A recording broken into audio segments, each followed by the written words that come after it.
Welcome to Silay! Woo! Dito yung Balay ni Granse.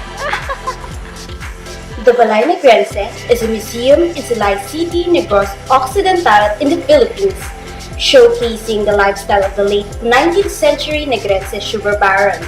It is notable for being the first museum to be established in the province of Negros Occidental.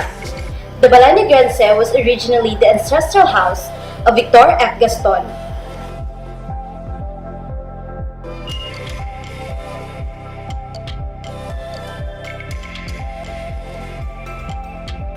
Built in the 1890s, the house was constructed when Victor Gaston's wife died and during the time when he was residing in his father's hacienda, Hacienda Buen Retiro.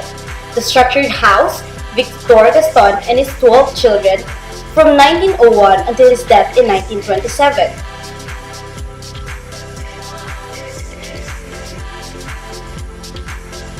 The house is a type called Bahay na Bato, or literally, House of Stone.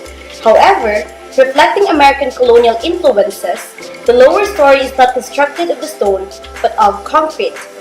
The foundation posts are made out of trunks of the balayong tree, a local hardwood, and the floorboards are of the same material.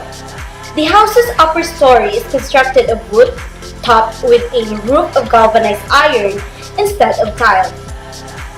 The house has a 4-meter-high ceiling and large windows with ventanillas.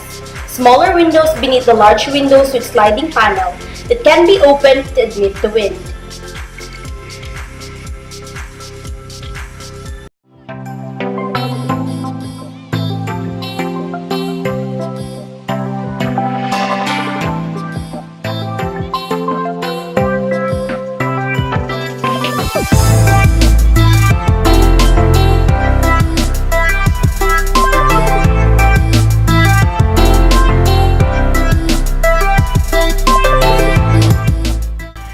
The Hofelenia Ancestral House is the residence of the late Manuel Severino Hofelenia and his family, located in 5 de Noviembre Street, Silay City in the province of Negros Occidental.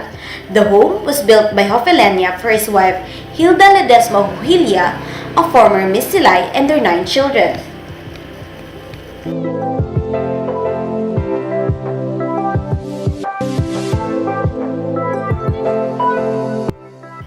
Since it was built in the 1930s, the period when Art Deco and Art Nouveau flourished in the country, the Hofelenia Ancestral House also reflects such styles. Materials used were hardwood. The grand staircase, which came from Hilda Hofelenia's ancestral house, is made of ironwood or balayong. The floor is made of mara and polished regularly, giving it a shiny surface, and the walls are made of balayong as well.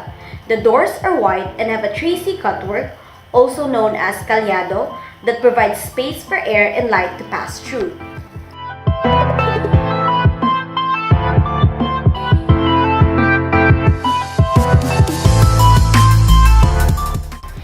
The Hofelenia Ancestral House exhibits ranges from Ming Dynasty vases, Negros' own paper bills from the Japanese era, an assortment of toys from different parts of the world, a collection of tektite, and also an extensive collection of paintings, pocketbooks, DVDs, and vinyl records. Apart from its overall look, the house is also a repository of art finds collected by the owner-curator Ramon Hofelenia and his family. The second floor is a gallery of over 1,000 art treasures featuring the paintings and sketches of national artists like Juan Luna, Felix Resurrección Hidalgo, Fernando Amorsolo, Ang Kyokuk, Vicente Manansala, H.R. Campo, and Ben Cav.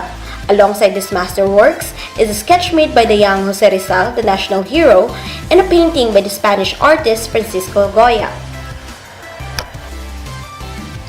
At the present, Ramon Hofelinia, one of the children and heirs, reside in the ancestral house and personally tours guests to visit his abode.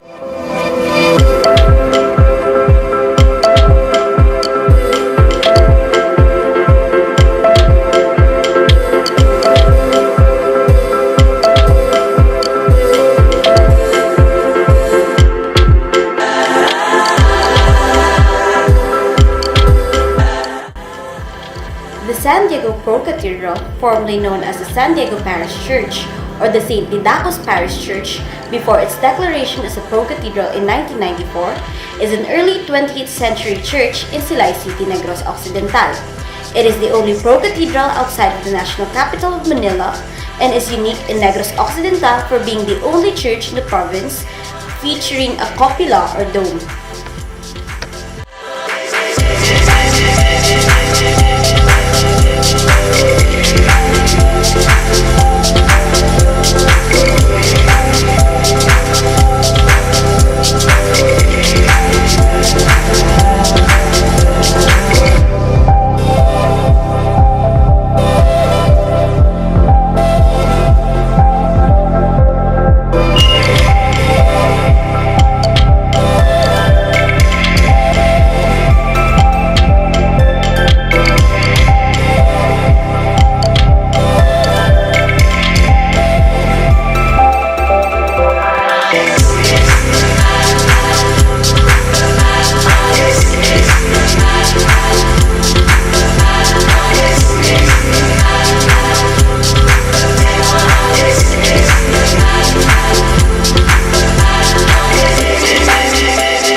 Silay City in Negros Occidental is famous for mansions and good food.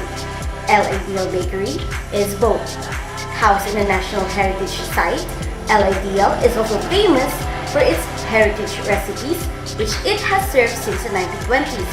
El Ideal is more than just a bakery.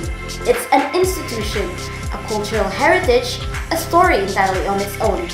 El Ideal Bakery was established in the 1920s by the late Cesar Lacson Locsin and his sisters.